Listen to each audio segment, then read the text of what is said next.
Hey everybody, Brad here again. Even though I'm absolutely the first person to say just how close to zero maintenance these hybrid electric cars are, again, if you're like me and you manage to drive almost 75% of the time in pure EV, there's still a handful of things you need to pay attention to. And even a guy like myself, who's typically, I really qualify myself as a recovering car guy, I tend to forget about too, so don't tell anyone. Anyway, that's what this video is about. So please, if you're interested and you like what I'm saying or just want to laugh at me in the future, please hit that subscribe button. That would be a really big help. Thanks so much.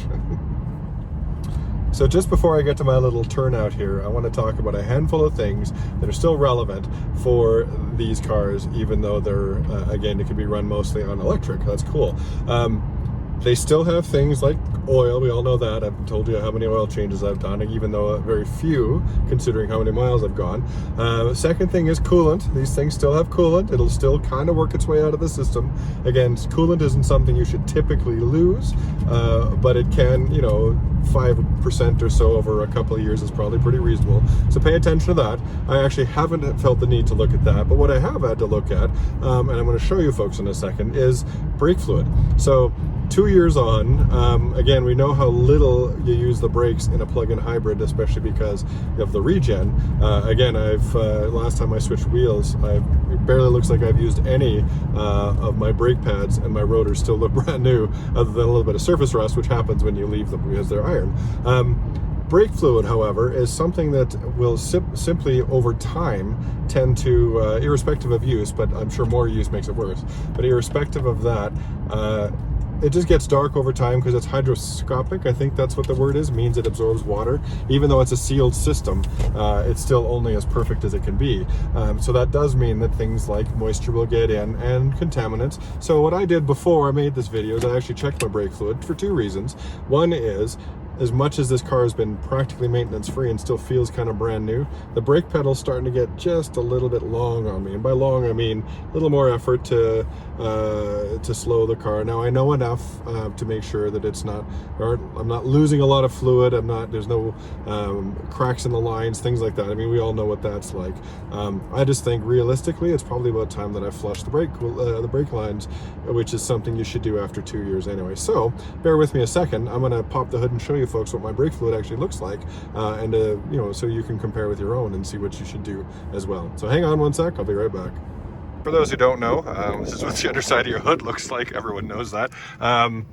Big electric power motor, that's pretty cool. All the wires, all the cables, and lo and behold, back here is the brake fluid reservoir. So you can see where it is. That's the max line there, so I'm clearly not there. The min line is over there, which I'll spare you, but you can read that on your own.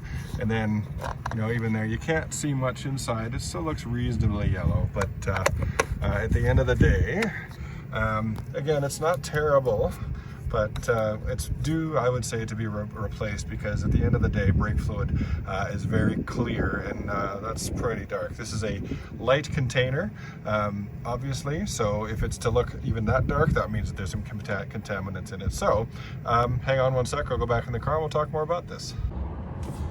All right, so that's what my brake fluid looks like after 2 years and 50,000. Where am I at? 50,164 kilometers. So as I say, I've noticed it a little bit in the pedal, but also it's just good practice to every 2 years flush your brake fluid. I do that all myself, so when I do it on this car, I'll actually make a video to show you folks. It certainly helps an awful lot if you have someone to help you, but don't be intimidated by it. It's a pretty easy process. Just also be careful, because brake fluid is extremely good at removing paint. So it's not acidic. I actually think it's quite basic if I were to remember my high school chemistry, but it is very good at removing paint and color and things like that. So you want to be careful, but at the end of the day, it's not very hard. And at the end of after you do it all, you're rewarded with just that much firmer of a brake pedal. And it makes a pretty noticeable difference. The fade in a pedal is pretty gradual over time, and then when you fix it, you get all that back kind of at once, and it's actually very satisfying. So again, just to reiterate what this video is about as I peel away here, so before the bus comes, still a handful of things we need to pay attention to when we drive hybrid electric cars, and one of them again being engine oil. Clearly we've talked about that.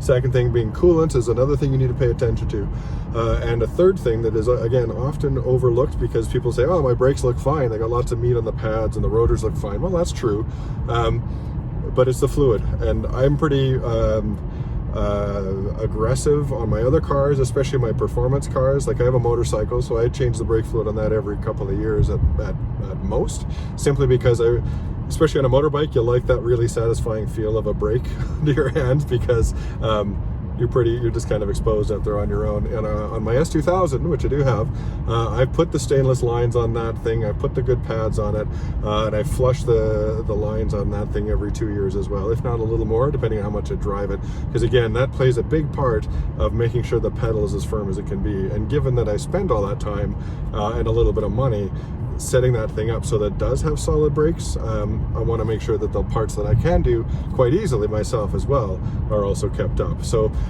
yeah, don't forget to check your brake fluid, folks. This thing obviously has no clutch, so there's no clutch fluid. It does have trans fluid, even though we've had the discussion about whether there's a transmission or not. That's not something that you lose, and it's not something that you know, it's not exposed to the combustion at all in any way, so there's no fluid contamination. You should change it according to the manual, but I haven't even looked to see what that is, so that's clearly not something I'm worried about. Other things you should pay attention to are the half shafts. These things have CV boots and CV joints, obviously, like any other front drive car, which means that it's a drive shaft that can also turn, right? It's like a universal joint. Those things can go.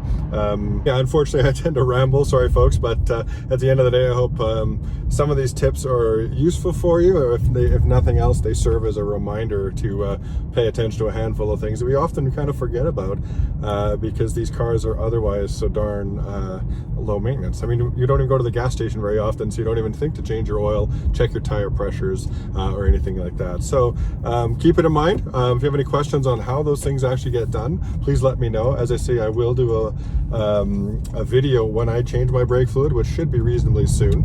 I have to go buy some, so that'll be interesting, but I have all of the other components necessary to do that, as well as, even though these brake pads do not need to be replaced, I'm going to stick my head under there and maybe even crack the calipers off just to have a look to see what's involved with changing the brake pads themselves, because that is something that again, the average person could do.